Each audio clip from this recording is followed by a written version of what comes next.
journal de la mi-journée sur RTI1. Madame, monsieur, bonjour. Les titres sommaires de cette édition. Le Congrès du Parlement ivoirien, l'Assemblée nationale et le Sénat réunis ce 25 juillet pour l'adoption du projet de loi numéro 2016-886 du 8 novembre 2016 portant constitution de la République de Côte d'Ivoire, tel que modifié par la loi constitutionnelle du 19 mars 2020, des réformes qui portent sur la réorganisation du travail parlementaire. Et ce 25 juillet s'ouvrent aussi les affectations en ligne pour les futurs élèves des classes de 6e, une opération virtuelle par le canal des opérateurs de téléphonie mobile pour un coût de 200 francs CFA. Les élèves ayant obtenu le CEPE ont jusqu'au 8 août pour s'enregistrer sur cette plateforme. Et puis au large de Dakar, au Sénégal, au moins 15 corps ont été retrouvés hier. Il s'agissait de passagers d'une pirogue, des migrants à destination de l'Europe. Un nouveau drame sur la route migratoire que nous relevons dans cette édition. Bienvenue à tous. Le Congrès du Parlement ivoirien, les deux chambres parlementaires, l'Assemblée nationale et le Sénat, se sont réunis ce mardi 25 juillet après une semaine de travaux en vue de l'adoption du projet de loi de révision de la Constitution ivoirienne, des réformes qui portent sur la réorganisation du travail parlementaire et le droit d'amendement étendu au président de la République. Je vous propose un extrait de l'intervention du président de l'Assemblée nationale. Le projet de loi portant révision de la Constitution a été pris en considération le mardi 18 juillet dernier en congrès dans cette même salle de l'auditorium du Sofitel Hôtel Ivoire. Après son examen au sein des deux chambres, où il a été adopté respectivement en séance plénière le jeudi 20 juillet à l'Assemblée nationale et le dimanche 23 juillet au Sénat, nous sommes réunis aujourd'hui en congrès pour son adoption définitive afin de réaliser la vision du président de la République. Mesdames et messieurs les parlementaires, je voudrais saisir cette occasion pour saluer l'esprit d'engagement sans faille de chacune et de chacun de nous à chaque fois que le devoir nous appelle. En effet, vous avez su, au-delà des enjeux, mettre en avant l'institution parlementaire, montrant à la nation que l'esprit de famille parlementaire est une vision partagée dans laquelle le respect de l'expression plurielle et la diversité est une réalité. Je voudrais saluer l'idée qui prévaut dans cet esprit de famille parlementaire qui est d'abord celle de la fraternité, de la solidarité au-delà de nos chapelles politiques. Chers collègues parlementaires, le vote est une composante de la démocratie.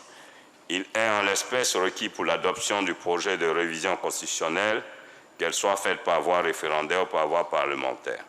Ainsi, au terme de l'article 177 alinéa 5 de la Constitution, lorsque la voie parlementaire est celle utilisée pour l'adoption définitive du texte portant révision de la Constitution, le vote en faveur du texte doit réunir la majorité des 2/3 des membres du Congrès en fonction.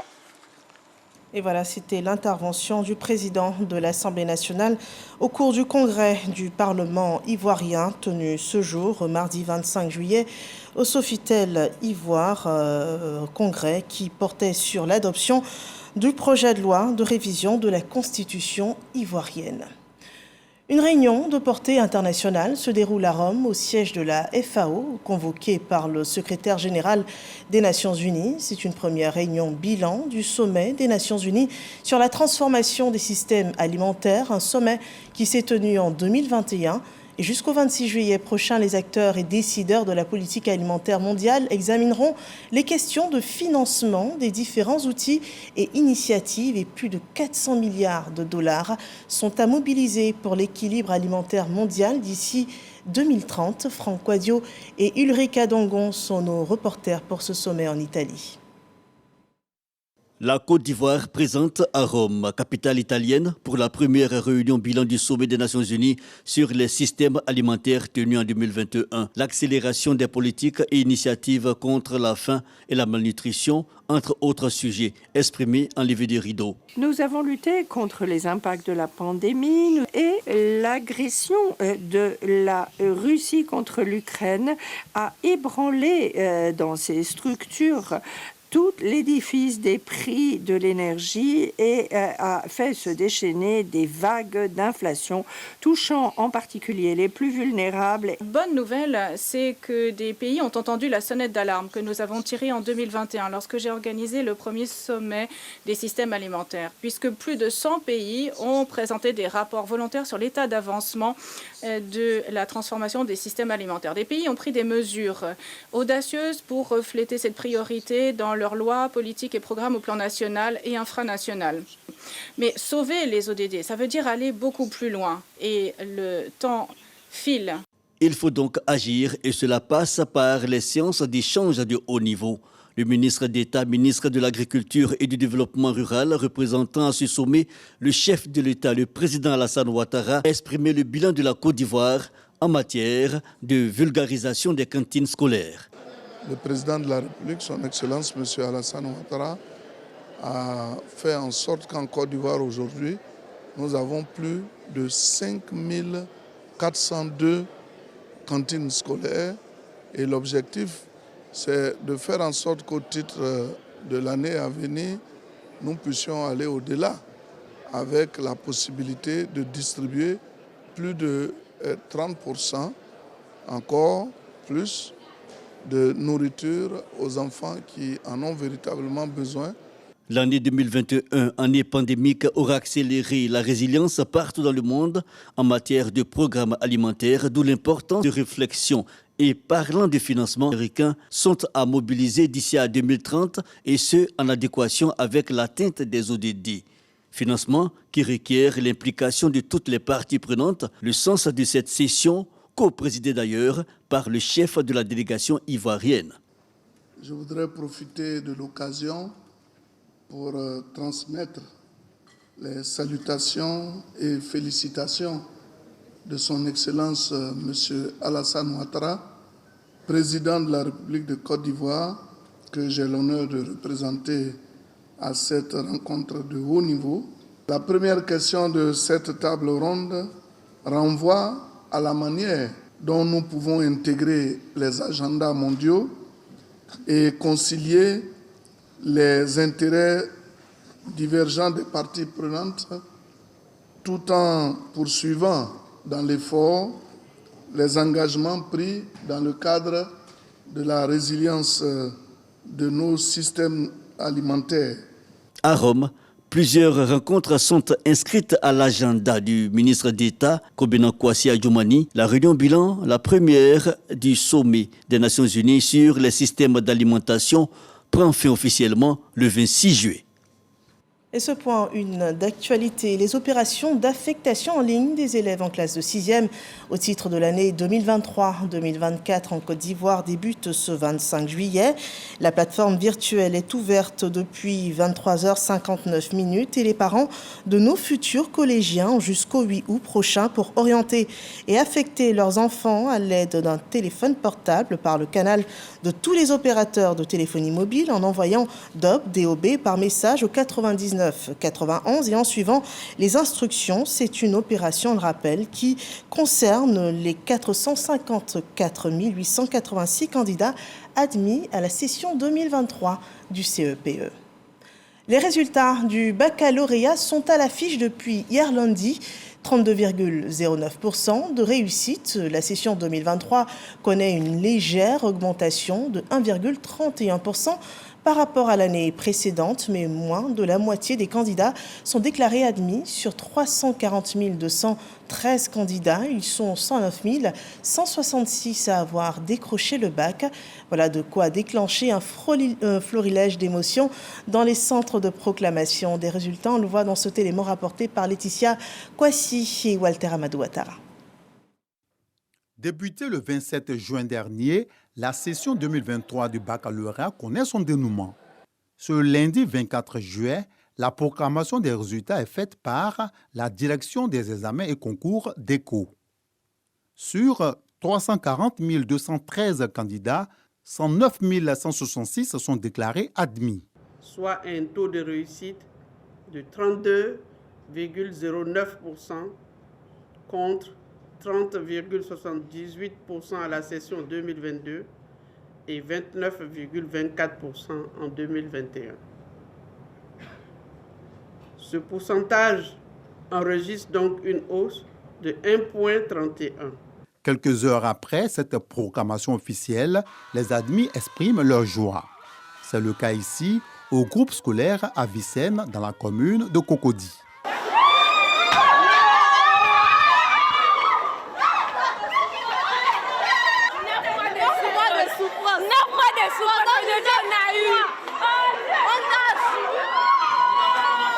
J'aimerais remercier Dieu pour tout ce qu'il a fait pour moi. Parce qu'il a trop souffert de cette classe-là. Il ne dort pas. Il étudie à partir de 2h jusqu'à 5h. Mais il va à 6h pour aller à l'école. Donc il pleure de joie. À côté de ces admis, il y a des candidats malheureux.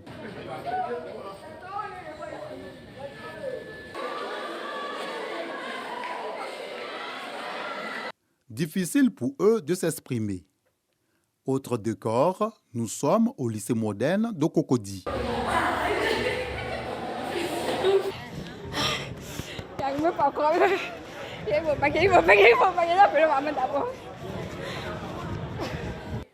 À l'issue de ces résultats, les éventuelles réclamations doivent être introduites dans les centres de composition du mardi 25 au jeudi 27 juillet 2023. Et voilà pour le baccalauréat 2023, 32,09% de taux de réussite. Pour les élèves encore au collège, dans le Ourodougou, les parents pourront bien faire le choix du nouvel établissement de la cité. Le collège de Kamalo, un collège de proximité de base 2 de 185 millions de francs CFA, financé par l'Agence française de développement dans le cadre de la deuxième phase du C2D. C'est une infrastructure scolaire qui a été inaugurée par le président du conseil régional du Ourodougou, le ministre Bouaké Fofana, dans ce reportage de Soro Corona.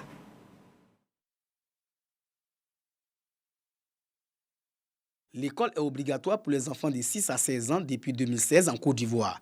Cette volonté du président de la République est soutenue par l'AFD, Agence française de développement, à travers la construction des collèges de proximité. Des établissements réalisés par le CD2, contrat de désendettement et de développement. C'est dans ce cadre qu'est construit le collège de proximité à base 2 de Kamalo, département de Séguéla. D'une valeur de 185 millions de francs CFA, ce collège vient rapprocher l'éducation des enfants de cette localité. Nous avons livré à ce jour 44 collèges de proximité, mais à terme, c'est 95 collèges qui seront livrés pour une capacité de 41 600 élèves. Et bientôt, je pense que dans le mois de mars, il y a encore 47 autres collèges qui seront entamés. La politique de construction des collèges de proximité vise à mettre fin à certaines situations aux conséquences néfastes pour les apprenants. L'enfant qui va loin de toi, comment l'apporter ton éducation? Est-ce que s'il va à l'école, il va étudier? Si c'est une fille, tu as beaucoup de soucis parce qu'elle est livrée à elle-même.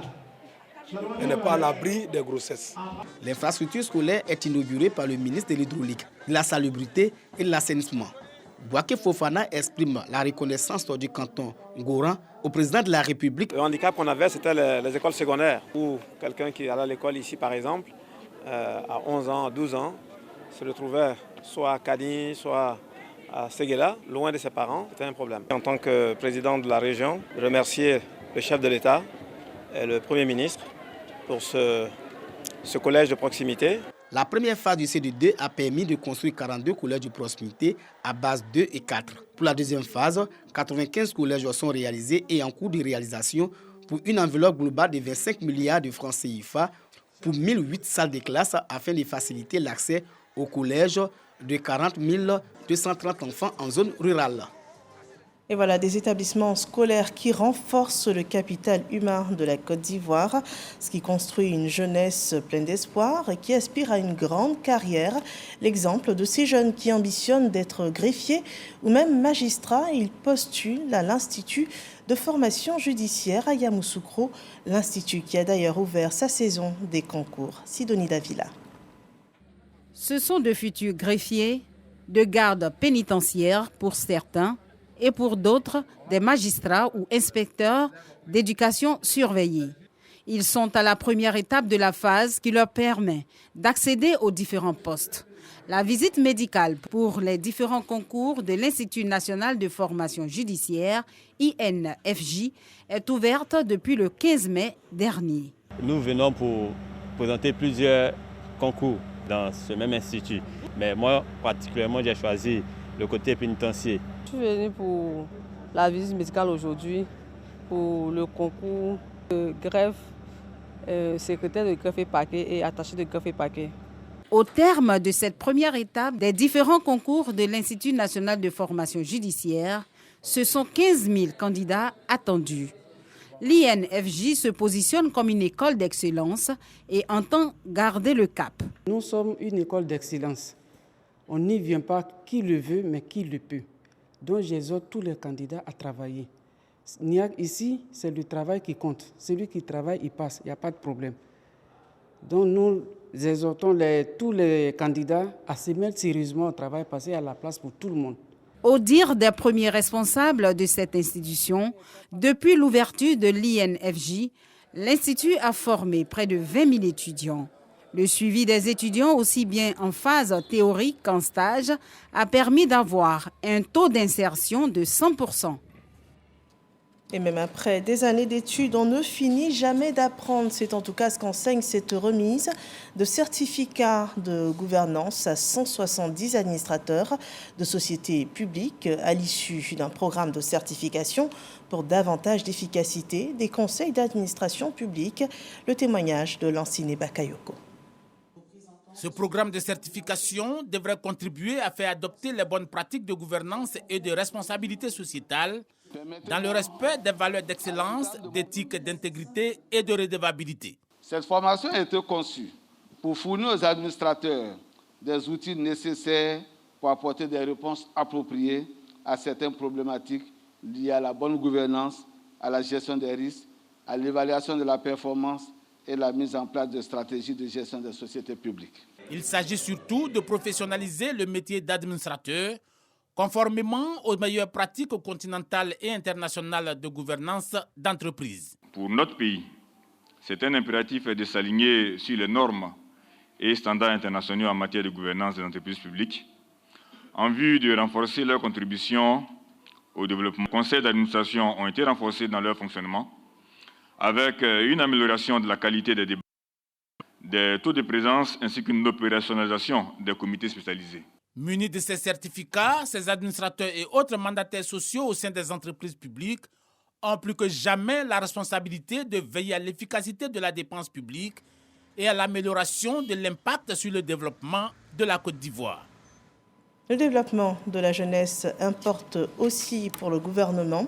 L'agence Emploi Jeunes s'engage ainsi auprès de 110 jeunes de Grand Bassam. Ils recevront des financements pour le développement d'activités rentables. Une convention a été signée avec la mairie de Grand Bassam pour sceller ce partenariat. Générosa Quadio et Franck Quadio nous en disent davantage. L'insertion professionnelle des jeunes du Côte d'Ivoire est au cœur du programme du gouvernement. À preuve, elle est mise en œuvre par 21 ministères. À Grand Bassam, il s'agit d'accompagner les initiatives entrepreneuriales de 110 jeunes, dont 30% de femmes de la commune, à hauteur de 50 millions de francs CFA. Le sens de cette signature de convention entre l'agence Emploi Jeunes et la mairie de Grand Bassam, ce programme sera financé par l'agence Emploi Jeunes à hauteur de 30 millions de francs CFA. Il s'agira pour nous d'assurer le suivi dans les différentes étapes, à la fois sur les services financiers et sur les services non financiers. La mairie de Grand Bassam va fournir la liste des jeunes promoteurs présélectionnés, mettre à disposition des jeunes des espaces, des locaux pour réaliser leurs activités. Partenaire au projet, la mairie de Grand Bassam qui met à disposition 20 millions de francs CFA pour soutenir sa jeunesse. Ce sont plus de 700 projets qui ont été financés au bénéfice des jeunes et des femmes à travers les programmes du ministère en signant ce partenariat qui va nous permettre de mettre en œuvre une nouvelle vague de programmes de financement de projets. Pour le représentant du ministre de la Promotion de la Jeunesse, de l'insertion professionnelle et du service civique, cette convention s'inscrit dans la volonté de son département de travailler en synergie avec les collectivités pour l'insertion des jeunes. À tous les jeunes de Grand Bassam et de Côte d'Ivoire, je profite de cette tribune pour rappeler que le programme national des activités génératrices de revenus, dont les montants sont compris entre 100 000 francs et 1 million de francs CFA, a été lancé depuis maintenant quelques semaines. Ces fonds permettent d'instituer une chaîne de solidarité. Les remboursements des premiers bénéficiaires permettront de financer d'autres jeunes qui attendent. Travailler donc parce que l'avenir professionnelle de d'autres jeunes indépendants. 70 autres projets jeunes à hauteur de 31 millions de francs CFA seront bientôt financés. Un total donc de 180 bénéficiaires pour l'année 2023. Les agents de la Direction générale des financements ont aussi bénéficié d'une session de renforcement de capacité. C'est une formation dans le cadre du projet d'appui à la gestion économique et financière sur les prévisions de la trésorerie de Côte d'Ivoire. Kader Sokodoko. Prévision de trésorerie. Sa maîtrise garantit la continuité financière de l'État, l'exécution des dépenses et des recettes dans des conditions de sécurité rentables pour le contribuable. Des agents de la Direction générale des financements sont à l'école pour relever chaque jour ce défi. Une formation conçue et mise en œuvre dans le cadre du projet d'appui. Ce projet a été mis en place en vue de soutenir les efforts du gouvernement d'identifier les finances publiques. L'objectif de globalisation des ressources budgétaires est de renforcer le cadre de gestion de la dépense publique. Les agents de la Direction générale des financements sont déjà familiers de la gestion de trésorerie. C'est une activité qu'ils mènent depuis toujours. Tout évolue, les pratiques évoluent, les méthodes évoluent et on a besoin de se mettre à jour. Surtout dans un contexte actuel, un contexte mondial financier difficile, actuel, où la gestion de trésorerie devient un enjeu important, un enjeu central. Généralité sur la gestion de trésorerie. La gestion des flux, le ratio sont quelques activités durant cette formation prévue pour durer 4 jours. L'Institut de formation des agents de la santé présente 74 nouveaux inspecteurs de soins infirmiers. Cette deuxième promotion jure de remplir sa mission avec probité, impartialité et humanisme, un credo prononcé pour un serment, un engagement à servir le système de santé ivoirien. Godfrey Okambawa. Je le jure. Je le jure. Ces 64 infirmiers ont pour mission de veiller à la qualité des prestations et à la sécurité des patients dans tous les établissements sanitaires.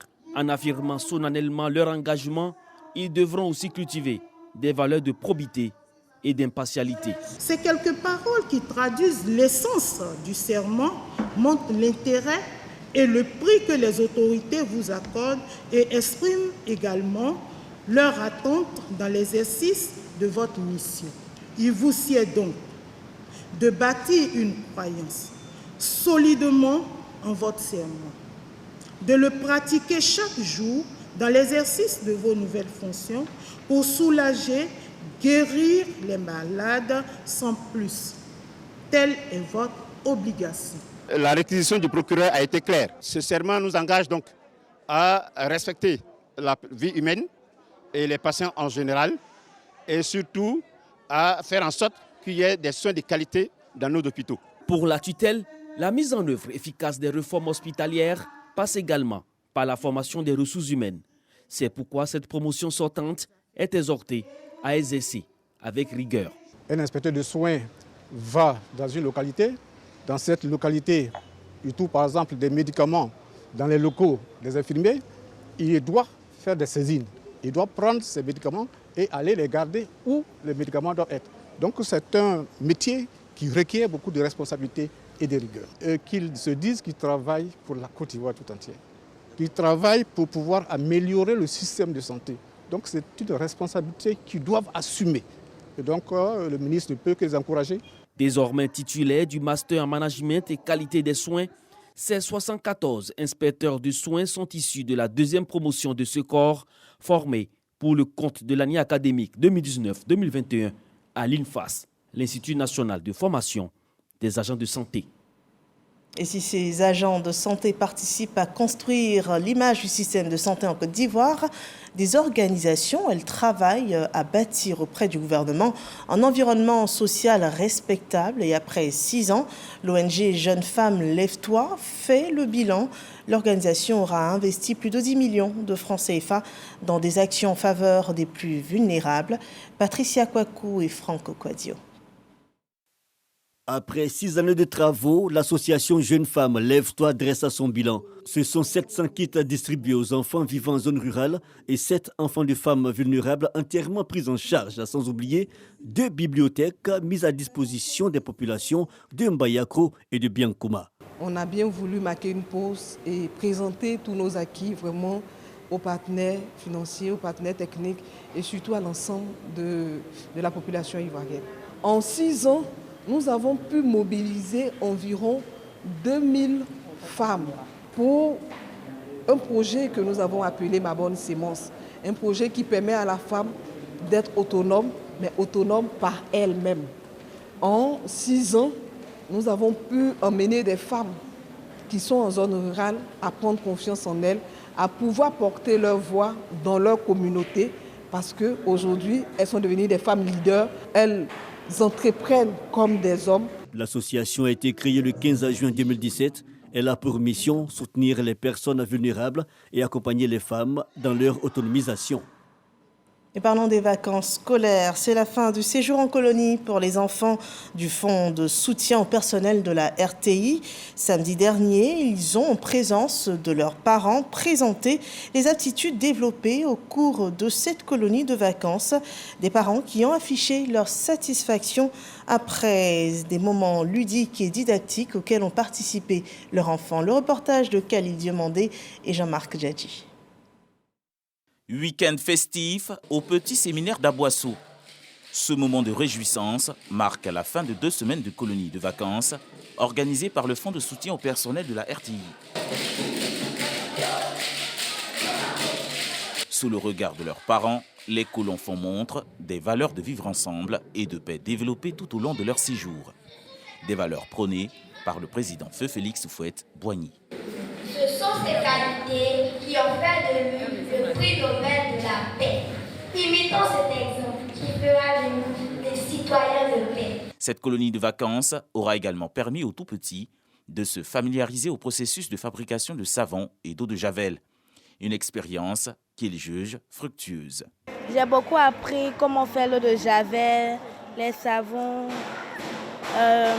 même des pots de fleurs. J'ai bien aimé les activités en tout cas. J'ai beaucoup aimé mes amis que j'ai eus. On a fait plein d'activités, on vivait en harmonie et dans la paix. J'ai beaucoup aimé ça. Je dis merci à la RTI. Je suis contente d'être en colonie et j'espère que la 3e édition puisse se passer bien et que je puisse venir. Et tout près d'Aboissou, nous vous invitons à Jacquesville à participer au Festival des 3A, une 5e édition qui se déroulera du 8 au 14 août prochain. Le thème de l'édition est consacré à la jeunesse pour rester fidèle à la vision du gouvernement. Victorine Yaoyoboy nous en dit davantage. Debout, derrière une table, une femme habillée selon le code vestimentaire féminin du sud de la Côte d'Ivoire, en train de présenter le processus de fabrication du sel marin en pays Aladjan. Une démonstration qui donne le temps au lancement du Festival des arts et de la culture des 3A à Jacquesville. 3A en référence aux 3 ethnies autochtones du département de Jacquesville, à savoir l'Aladjan, le Haïzi et l'Akouri. La cible de cette édition 2023, la jeunesse, courroie de transmission et de pérennisation des us et coutumes des 3A. À travers la culture, on développe un village. À travers la culture, on ouvre l'esprit des jeunes. Donc, au lieu d'aller en Europe pour aller en vacances, restons en Côte d'Ivoire. On n'a pas encore fini de connaître les 60 ethnies. Nous lançons un appel à tous les jeunes des différentes communes, des 36 villages et 16 quartiers, afin que tous les ressortissants de la commune de Jacquesville et la région des Grands Ponts, ces jours-là, ils viennent massivement. Au moment où plusieurs jeunes des localités sont confrontés au chômage, le ministère de la Culture et de la Francophonie conseille la professionnalisation de la production du sel marin, savoir-faire ancestral pour en faire une véritable source de revenus. Au niveau des Grands Ponts, nous avons axé nos projets sur la production de sel marin qui est, je dirais, source de revenus pour les jeunes sans activité. Parade des générations, chants religieux et danses folkloriques, un échantillon des richesses des 3A qui attendent les festivaliers du 8 au 14 août prochain à Jacquesville.